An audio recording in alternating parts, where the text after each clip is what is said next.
Hello, and welcome back to It's a Very Exciting Time, a podcast by a UFO nerd and his tolerant friend. My name is Scott, and I've been fascinated by the phenomenon my whole life.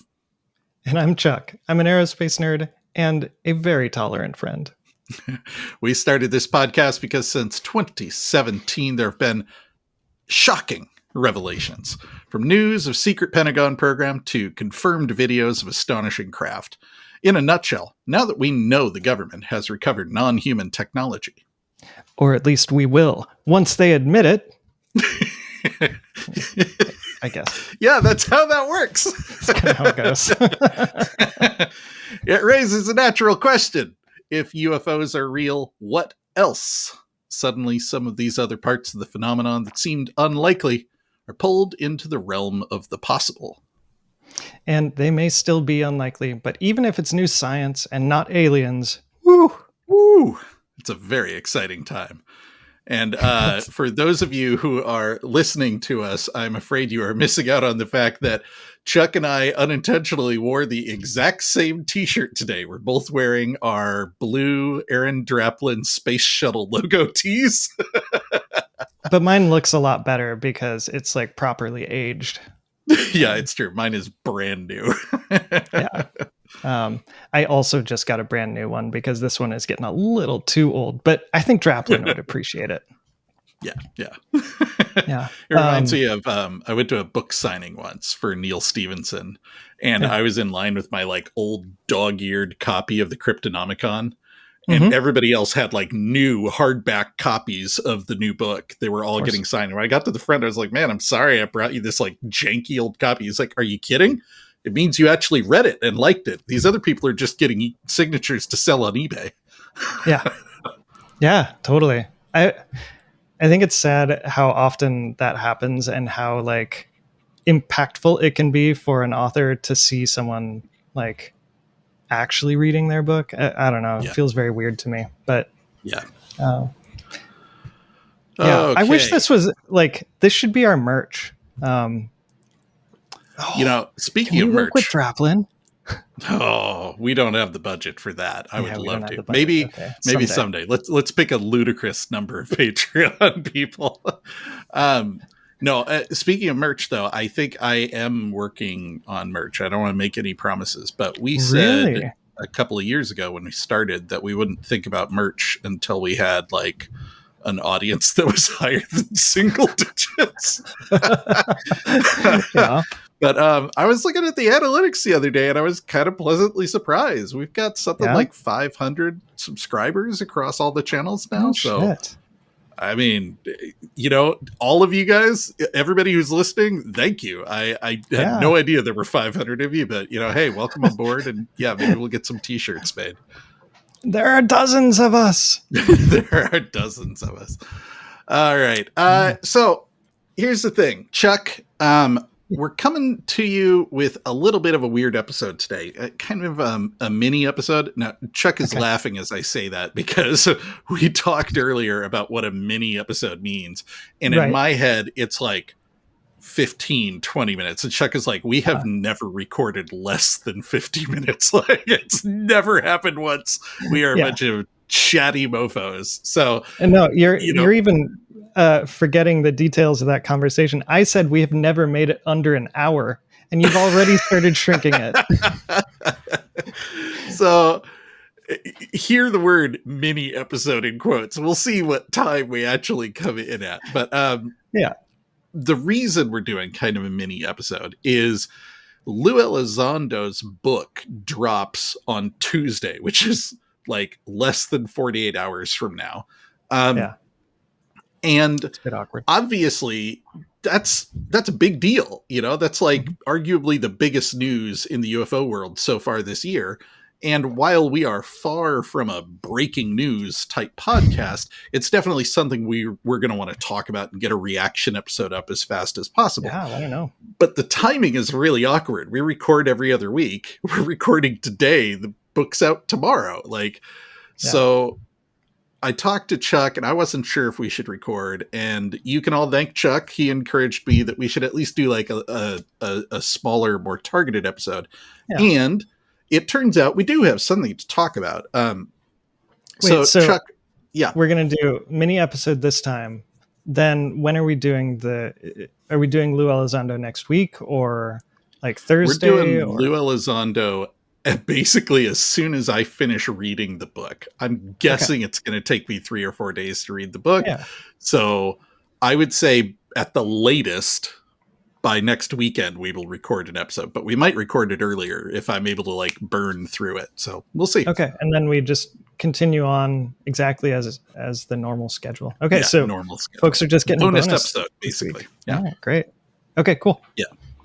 So, Chuck, you may remember the name Matthew Pines. We've talked about him a number of times on the show. He is the director of intelligence at SentinelOne, and a national security fellow at the Bitcoin Policy Institute, which is a weird job title to be mentioning on a UFO podcast. Right. But basically, his job is to think about like geopolitical concerns for his clients, and his clients are like big companies that operate across borders, and therefore geopolitical concerns are a big deal to them.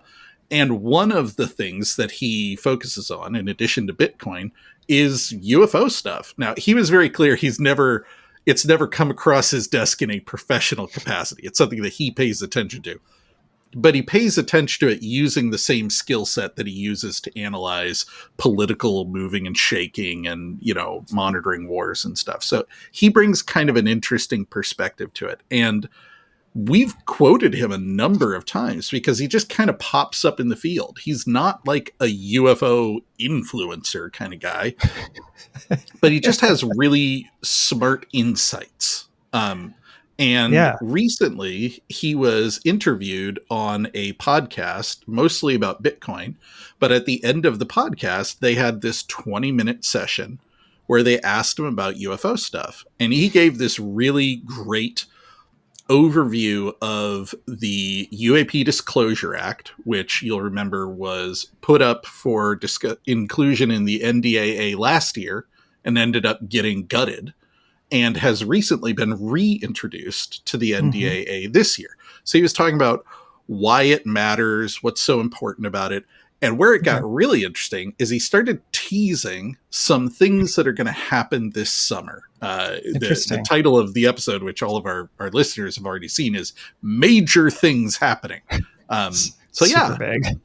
It is super vague, but we'll talk about them. So I'm fascinated that SentinelOne is like a for-profit cybersecurity company. Great, makes sense. I am fascinated that they have a director of intelligence. I think I just blanked out on the of intelligence and just saw director. I was like, okay, cool, some random director at this cybersecurity company, whatever. Okay, they have a director of intelligence. That's like, I don't know, directors don't normally get of whatevers. I'm just very confused by this title. He's the director of the intelligence department at SentinelOne is what I assume that means. So he's probably not the only intel guy at SentinelOne. He's the head of that department, I'm guessing. Yeah, I don't know, none of my directors, I work with a lot of directors. None of them have, like, you would never refer to my boss as the director of Llama. I've worked for a director of marketing before, director of engineering. Yeah. Oh yeah, that's right. Okay, yeah.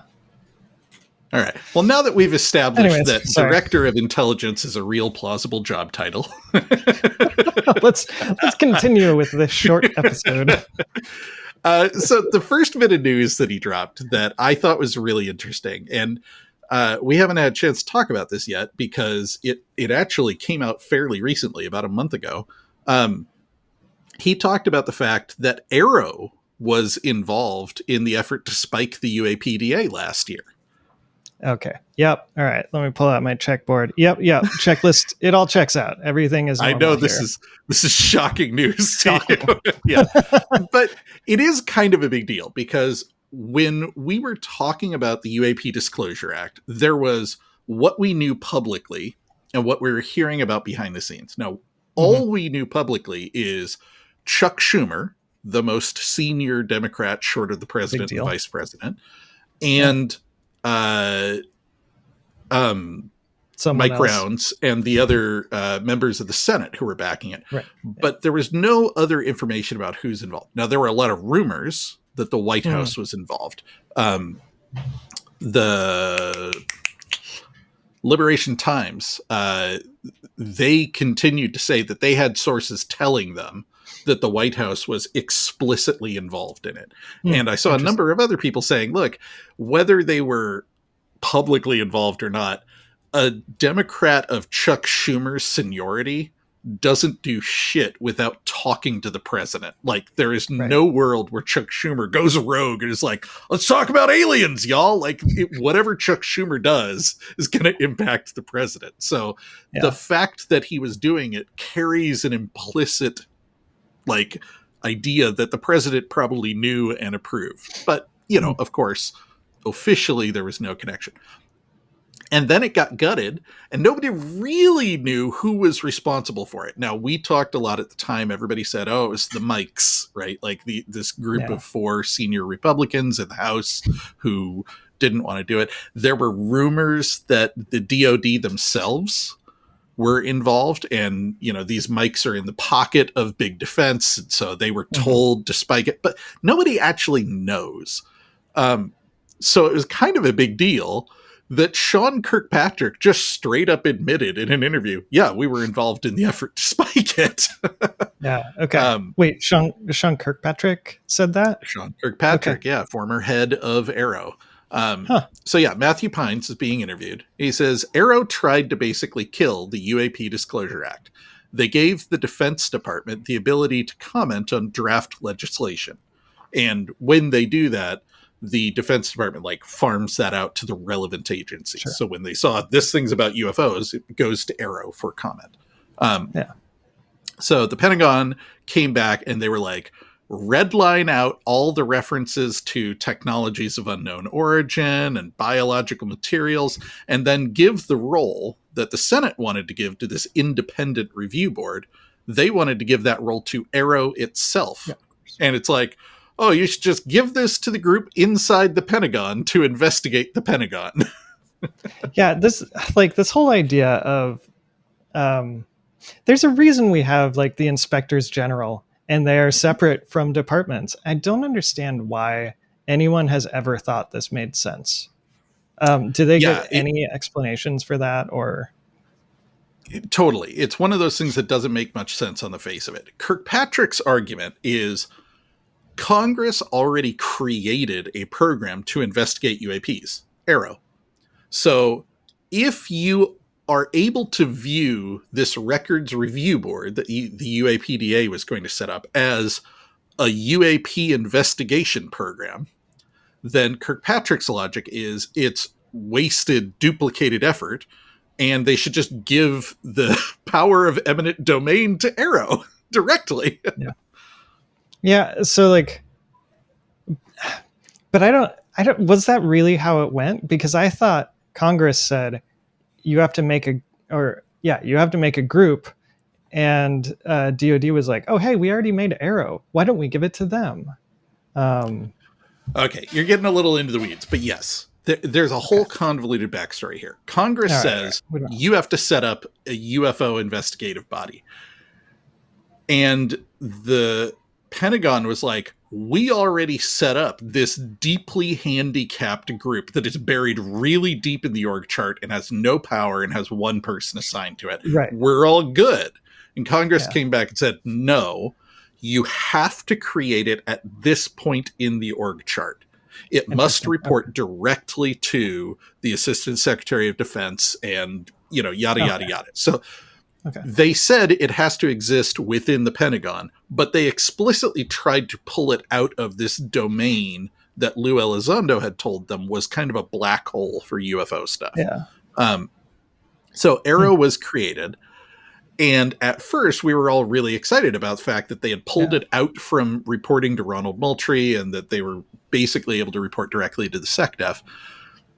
But then what we kept seeing is they did not actually make the change in command. So Arrow was still reporting directly to Ronald Moultrie, and all the problems that they had said were going to exist existed. We talked about this back when we did the episode about Arrow finally getting their website up, how there was this chain of command thing going on, and someone came in and was like, this is bullshit, like I'm taking over.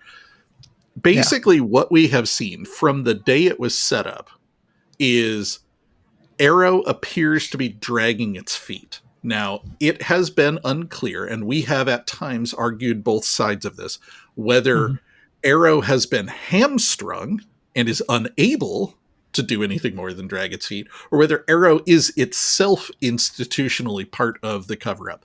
We have received increasingly more evidence that Arrow itself, and Sean Kirkpatrick in particular, were not interested in getting to the bottom of any of this stuff. Yeah. It wasn't just that, they had no resources.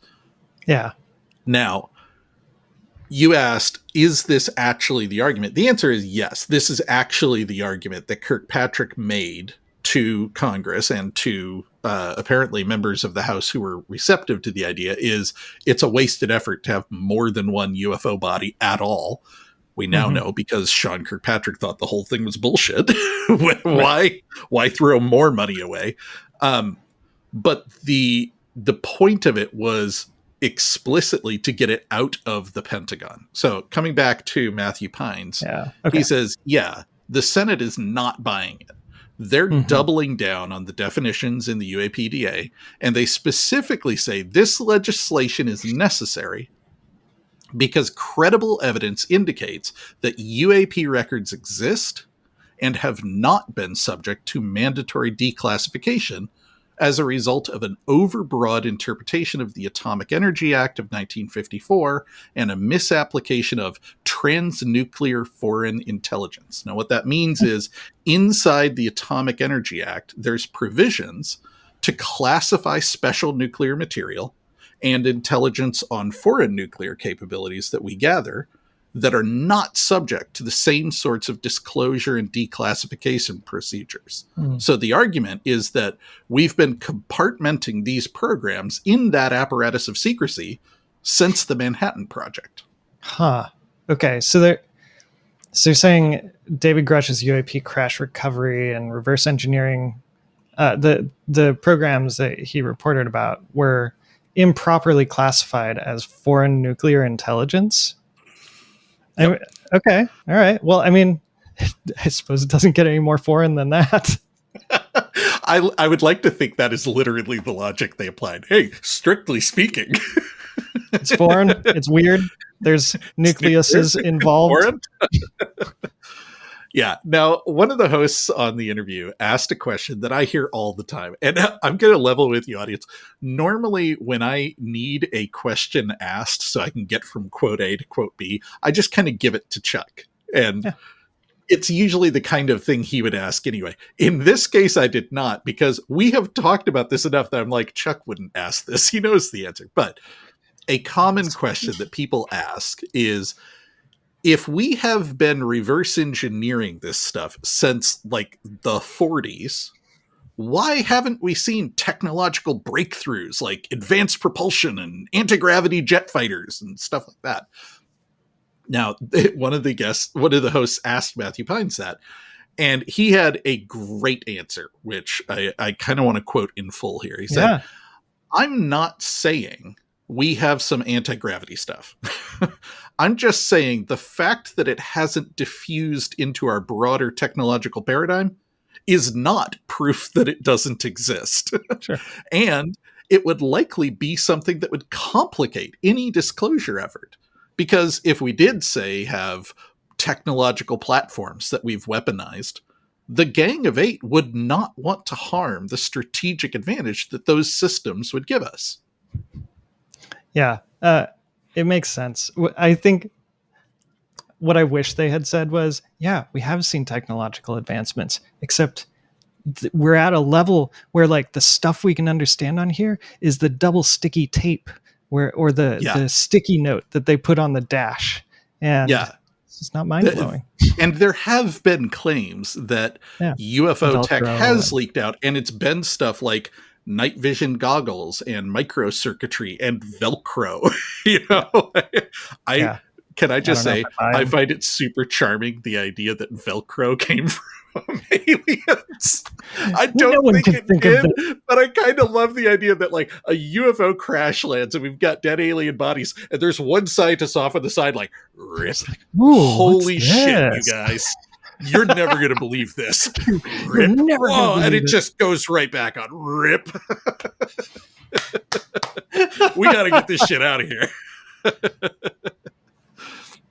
So yeah, Matthew Pines keeps talking. He says, I think what's happening here, and you can infer from some of the statements that Senator Rounds, the lead co-sponsor of the bill, has given, is he wants to have accountability and disclosure and transparency, but he does not want to harm national security. I think they're pointing obliquely at the fact that they want to try to cleave those things. They want to try to ensure that there can be a necessary recognition of the core truth. The existence of non-human intelligence is not government information. It's a fact of reality.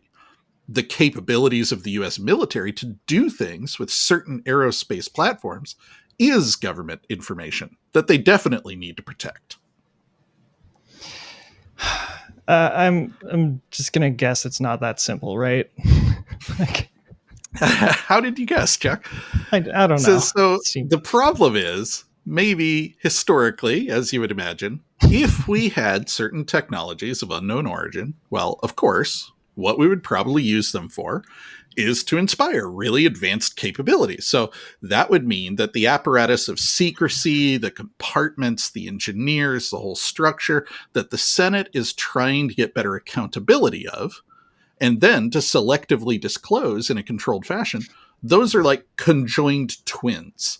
And of course, the folks that have been managing those alleged legacy programs have no interest in making that easy. They have every interest in basically saying, no, these are so conjoined that you cannot disclose really anything about this without fundamentally compromising our national strategic advantage. Yeah. Okay. So they're not motivated. I think I heard this phrase from you at some point. I don't know the origin, but I remember you saying it's difficult to get a person to understand something when their salary depends on them not understanding that. Yeah, exactly. Yeah. These guys, hey, I'm in charge of a legacy program and I have a lot of power and respect and money because it is hyper secret and you want to declassify it. No, we can't do that. It's really hard. That sounds too hard. Yeah.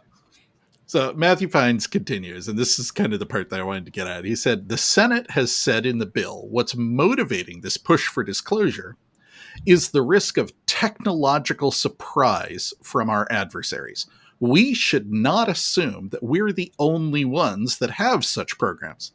And that would put a whole lot of anxiety behind the Gang of Eight. Like, well, wait a second. Maybe it made sense to keep this a secret during the previous era, but now that, say, China's potentially catching up, the game has changed, and the balance between disclosure and secrecy is different.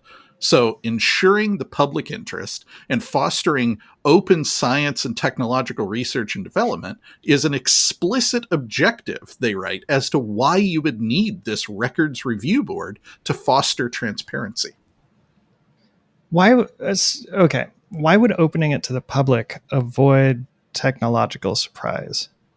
That's a really good question. And I kind of trimmed his quote here, but in a nutshell, he said the idea is we've got so many stovepipes and compartmentalization and security blocks that progress is slow and stymied. And we've heard that, right? Like people like Lue Elizondo and David Grusch have told us, like, or the Wilson Davis memo, right? Like these research programs have existed since the 40s and they've made basically no progress because you have two scientists in a locked room who aren't allowed to talk to anybody.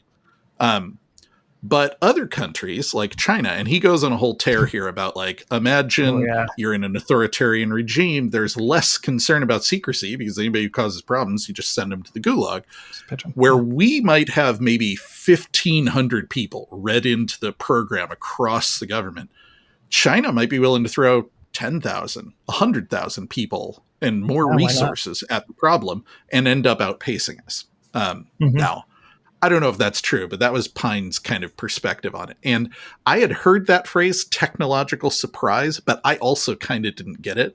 This kind of makes it click for me. It's this idea Yeah, of, in the past, when really we were dealing with Russia, who was not quite as skilled in science and technology as we were. There was kind in of a some cat and areas. mouse game Yeah. going.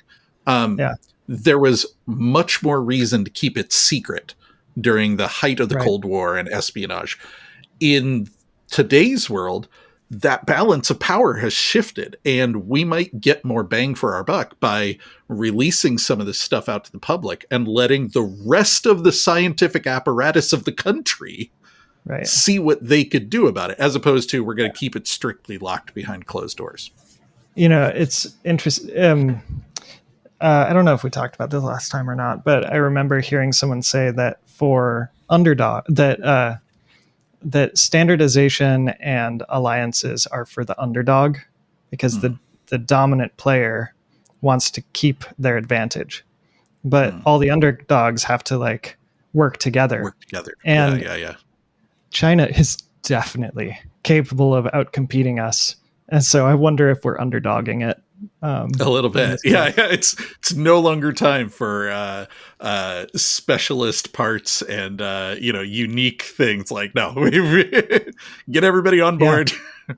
It makes you wonder if our intelligence has heard some things that are happening in China. Well, I mean, we've been hearing rumors the whole time that both China and Russia have parallel UAP recovery programs, that they have also recovered downed craft. Yeah. So if there's any truth to that, and frankly, if you accept the premise that we have recovered downed craft, it's hard to imagine that other superpowers would not have done so also. Then you've got what amounts to an arms race here. Yeah. Okay. So that's I'm a little like broken. I know. Yeah. So what's next with? So this leads us back to the UAP Disclosure Act. Like, what's next for that? Yeah. So Matthew Pine says, and this is where we start getting into the major things, right? He says, so we're in this position now where coming into the summer, there's going to be some major things happening. The objective, essentially, of the things that are going to happen the rest of the year is to get as close to the full package that's in the UAPDA passed as possible. They reintroduced it about 2 weeks ago and basically changed nothing. I'm going to interject here for a second. The reason why it's surprising they didn't change anything is one of the things we heard was the eminent domain clause was a major tripping point.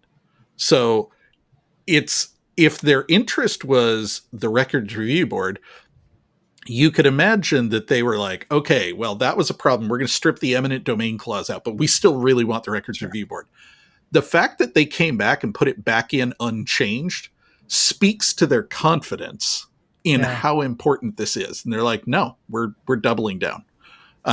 So yeah, Matthew Pine says that will likely come to a similar sort of contention in conference committee later this year, probably November, December, where behind closed doors, there will be a debate about how much of this package will actually make it into law.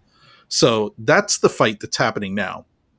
And there's going to be a wave of public discourse that's going to start next month in August that is designed to generate such momentum to push the UAPDA across the line. That like wave of public discourse seems surprising given the election is coming up. Like what has he heard that's going to like overdo like?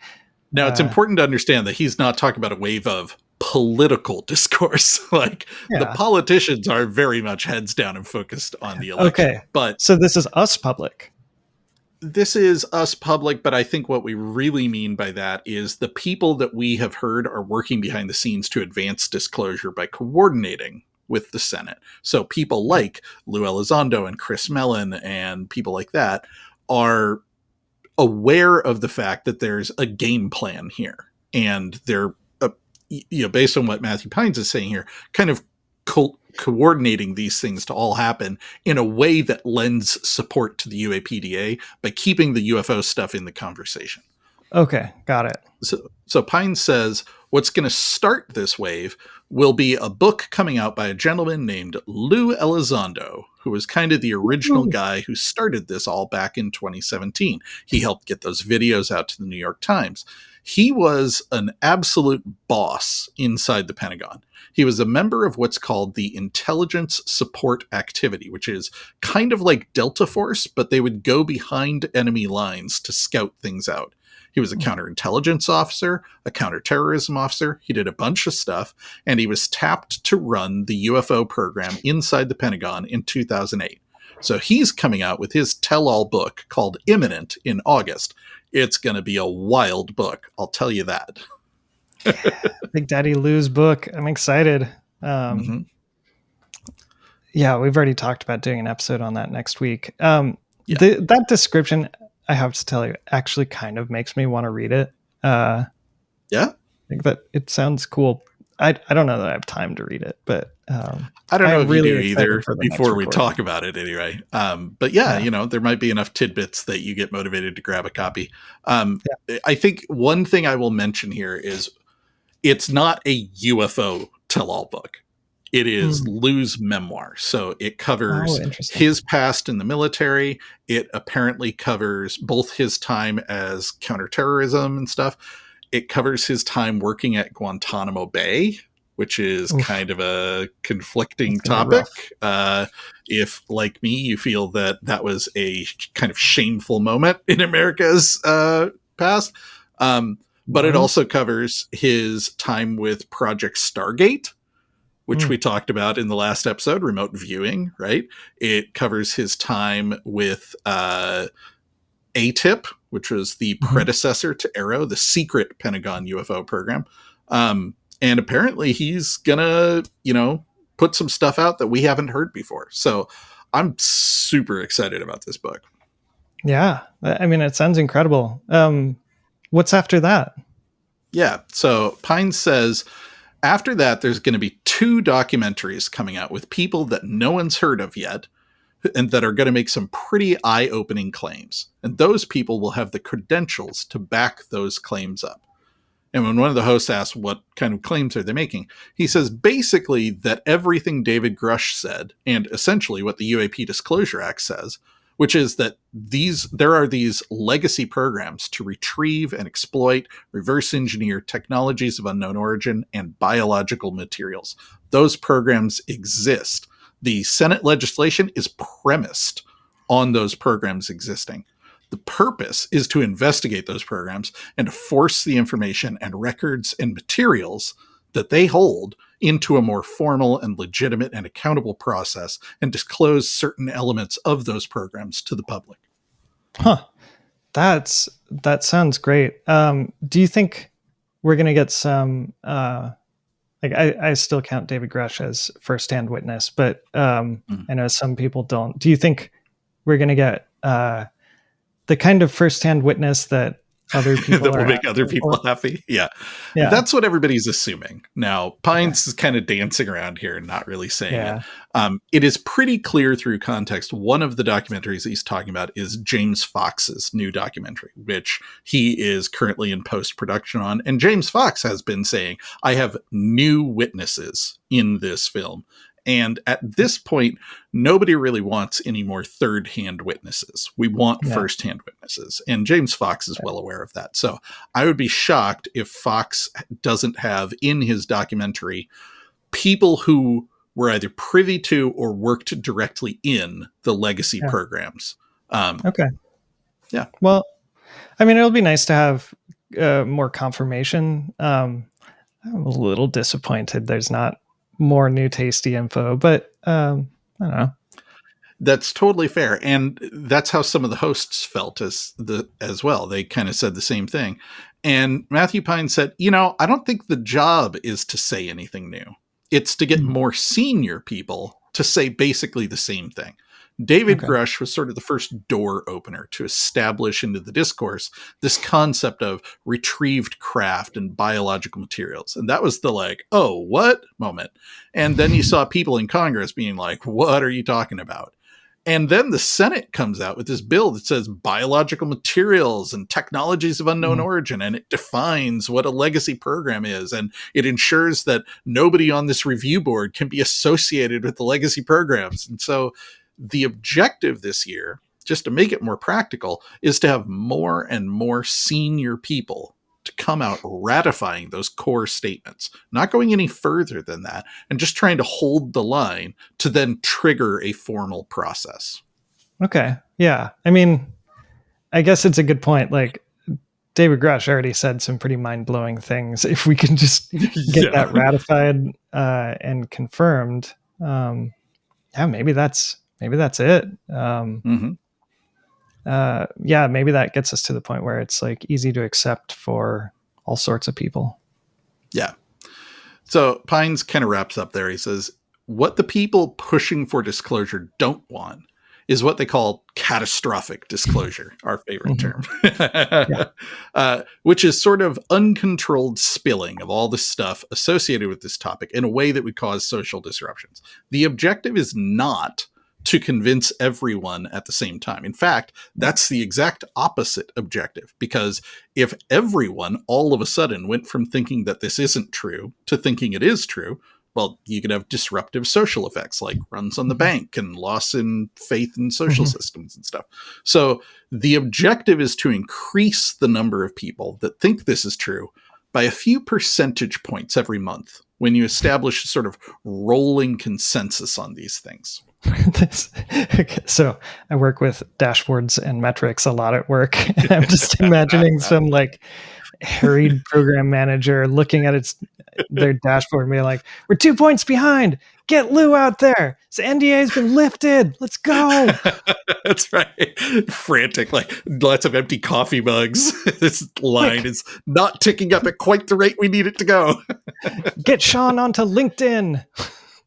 Yeah. Now, the last thing that Matthew Pines says, and it is unclear through context whether, well, let me just say the quote. He says, I believe the coup de grace will be coming sometime this year with someone that everyone would recognize if they pay attention to the news. Now, it's unclear whether he is referring to one of the witnesses that'll show up in the documentaries, or if he means another new witness just kind of coming forth and testifying to Congress. But he's basically putting a stake in the ground and saying there's going to be a new person backing these claims that everyone will recognize from the news. Okay. What a tease. Who do you think it could be, Chuck? Well, yeah. Okay. So I've been thinking about this a lot today. Okay. So we've got like the former head of intelligence, and that wasn't sufficient. We've got prominent movie stars who've been talking about aliens for a long time. Tom Cruise. And that wasn't sufficient. Yeah, Tom DeLonge, right? So, and it may just be that Tom DeLonge is no longer as relevant.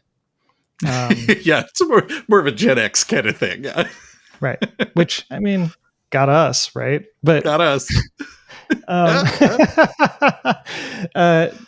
So my thinking at this point is a combat veteran who's in an even higher place than head of intelligence, like maybe an amazing new VP who's campaigning, or that would be pretty awesome. That would work. Or it's going to be Taylor Swift. That's my thing. Ooh, Taylor Swift is an interesting one. Yeah. Yeah, I don't know, man. I'm totally at a loss. Everybody on Reddit is like, oh, it's going to be a former president.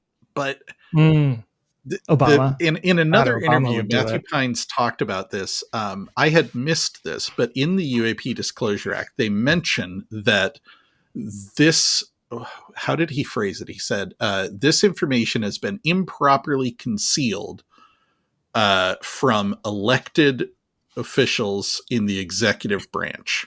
And what he said is the president and the vice president are the only elected officials in the executive branch. Now, I don't know if that's true. I'm not up on my poli sci enough, but he's saying this is them overtly saying the president and the vice president have been lied to. So I would be surprised if it was a president or a vice president. As fun as it would be to have, say, Obama or Trump roll up on the news tomorrow and go, yeah, it's all true. I met an alien, shook his hand. I mean, Trump wouldn't do it, though. No one would believe it. Yeah, it's true. But I don't know, man. It's really, like you said, it's hard to imagine, looking at the caliber of people who have already come out, who would be like qualified enough that the public would be like, oh, okay, well, clearly that's true, right? Like David Grusch was not like a senior level guy, but he was extremely senior. We had his boss, Carl Nell, coming out and saying the same thing. We talked the other week about Timothy Gallaudet, who was, you know, a freaking like rear admiral in the Navy. Like, how high do you people need us to go? Yeah. And I don't know if there is, I don't know. I have the same problem with a lot of tiny and super large physics too. Like, we can't see quantum effects. We can test hypotheses, and yet there's a huge number of people who believe it. Like, what are they doing right that that the UFO community isn't? I don't know. I don't know, man. It's gonna be a very exciting time this summer if Matthew Pines is right.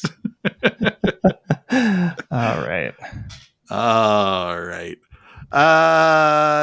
Thank you all for joining us on It's a Very Exciting Time. You can find show notes and more on our website, veryexcitingtime.com, as well as links to our Discord and social media accounts.